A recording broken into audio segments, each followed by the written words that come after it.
Hello everyone! Hello mga momshies! This is Angel, the VA mom of 3 littles, living here in Panabo, Davao.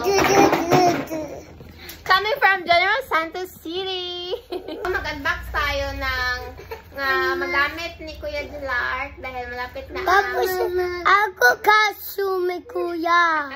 Para sa buwan ng wika daw niya na costume. So, uniform to nila na costume. So, naano ko siya sa mga shopping apps. So, if you want to buy this, as well, kung kailangan nyo na sa buwan ng wika ng mga anak nyo, link in the description below, okay? Let's go, Kuya.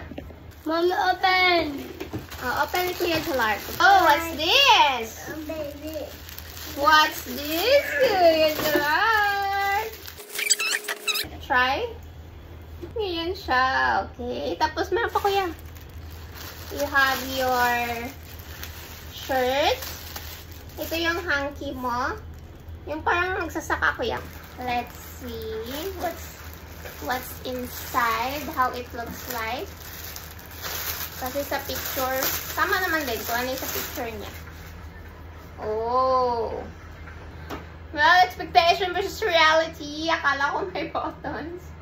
Okay pala. Okay. Ganyan yun siya, Kuya. Tapos, lagay ganyan.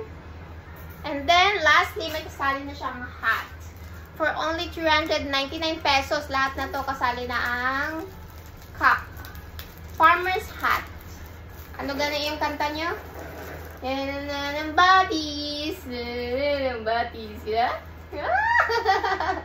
Kaya mag-sing and dance ka na doon sa gym. Hindi ka natakot. Hindi ka na stage fright.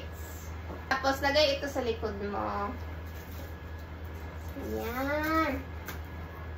Ganyan yun siya. Okay? Wanna try? Wow! Ayan, pinatong lang muna namin. Kasi, trial. Wow! Pogi! Tapos, mag-chinelas ka, Kuya. Goods. Okay. For more VA tips, mom life, or family life and product finds, follow VA Mom of 3 Littles in all our socials. See ya! Bye-bye! Bye-bye ka! Bye-bye. Itan, oy! Saan si ilay ko? Wow, sarap!